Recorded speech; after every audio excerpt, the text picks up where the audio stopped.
मैं यहाँ ये कहूँगा कि हमारे पिछले दो प्रोग्राम हमने एक्चुअली नमाज के ऊपर ही किए थे और बहुत सी नमाज की बातें की थी।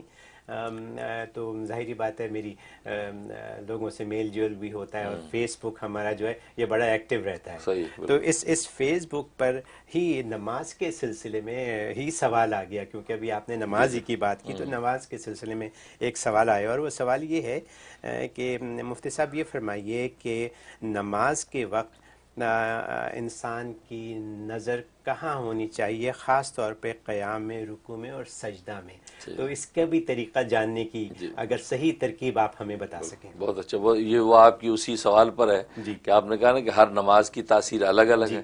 तो मैंने बताया हर रुकन की भी अलग अलग है। दुरुस्त। तो लिहाजा यही सवाल भी आ बिल्कुल तो इसी तरह जो रुकन अदा करेंगे, चूंकि हर अदायगी के वक्त निगाह डिफरेंट जगह पर होगी, जब डिफरेंट जगह पर होगी तो उसकी तासीर भी डिफरेंट होगी। ओके। लिहाजा जब आप क़याम में खड़े होंगे तो उस वक्त आपकी निगाह सजदे की जगह पे होगी। जब आप क़याम में है तो जहाँ सजदा पड़ता है उस सजदे की जगह पे आपकी निगाह होगी। और जब आप रुकू में जाएंगे तो आपकी निगाह अपने अंगूठों पर होगी। अच्छा। पाँव के अंगूठों पर आपकी निगाह होगी। जी। और फिर जब आप खड़े हो गए फिर भी आपकी निगाह क़याम फिर सजदे की जगह पे। फिर आप जब सजदे में जाएंगे तो आपकी निगाह अपने नाक पर होगी। दोनों आंखों से नाक की तरफ देखेंगे, आप नाक की तरफ निगाह होगी। फिर आप जब तशहुद में बैठ गए तो आपकी निगाह ये झोली में होगी। अच्छा। इधर में आप झोली में। और जब सलाम फेरेंगे तो आपकी निगाह इस कंधे पर होगी सीधी तरफ, उल्टी तरफ फेरेंगे तो इस कंधे पर होगी। बस अब देखिए अलग अलग रुक में अलग अलग मकाम पे निगाह है और निगाह का मकाम बदलेगा तो तासीर भी बदलेगी।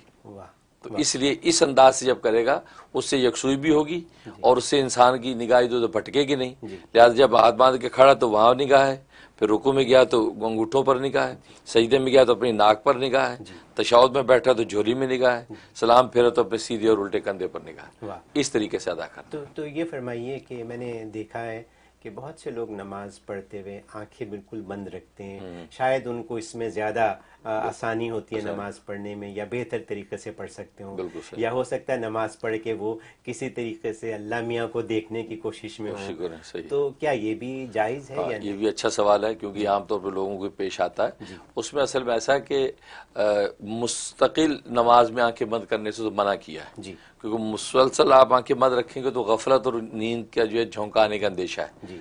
इसलिए अगर आपको आंखें बंद करने से खुशू खुजू और तवज्जो बढ़ती है अपनी इबादत में तो इजाजत दी आंख बंद करने की, लेकिन कभी बंद करे कभी खोले, कभी बंद करे कभी खोले, इस अंदाज से वो उसको चलाता है। मुस्तकिल बंद ना रखे, यानी एक्टिव रहे, एक्टिव रहे। बिल्कुल। अच्छा। तो इस तरह की इजाजत है। बहुत खूब।